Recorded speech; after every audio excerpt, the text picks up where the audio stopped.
Caram, Pep, quin experiment més nyicris avui, no? Què és això? Ja veuràs com t'agradarà aquest experiment. Què tens aquí, estany? No, això és gal·li.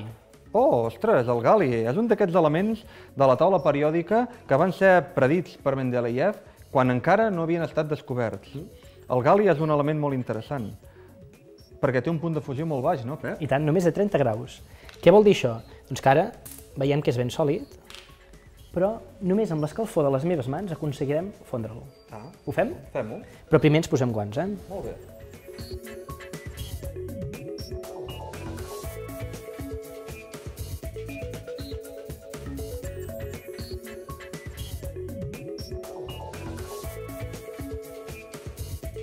Què farem, Pep? Ara farem un experiment molt xulo.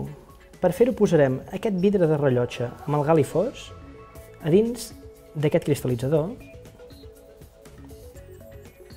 I ara el que intentarem aconseguir és fer el cor bategant de gal·li.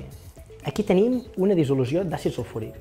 A l'afegir-la en el gal·li, aquest adquirirà una tensió superficial de manera que farà una esfera perfecta dins d'aquesta dissolució. Comprovem-ho.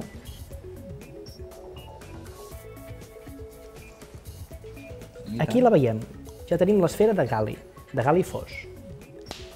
I ara, si volem aconseguir fer aquest cor bategant de gal·li, només cal afegir un oxidant en aquesta dissolució, que en aquest cas és el dicromat de potasi. Molt bé. S'oxidarà aquest gal·li i quan s'oxida el gal·li el que farà és trencar aquesta tensió superficial i tindrem la gota de gal·li ben extesa.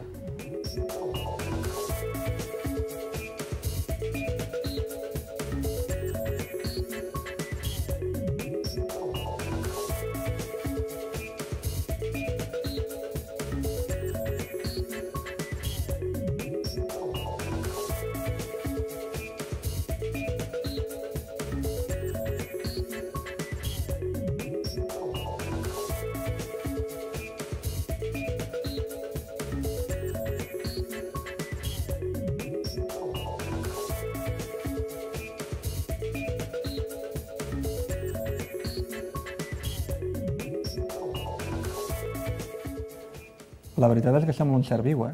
I tant. Sembla un cor, sembla un cuc, qualsevol cosa menys un metall, eh? És fantàstic aquest experiment, Pep. És molt i molt bonic. Em sap greu haver dit al principi que això era nyicris. Al final t'ha agradat, eh? M'ha encantat molt aquest experiment. Espero que a vosaltres, amics del programa Copèrnic, també us hagi agradat. Fins la propera. Fins la propera.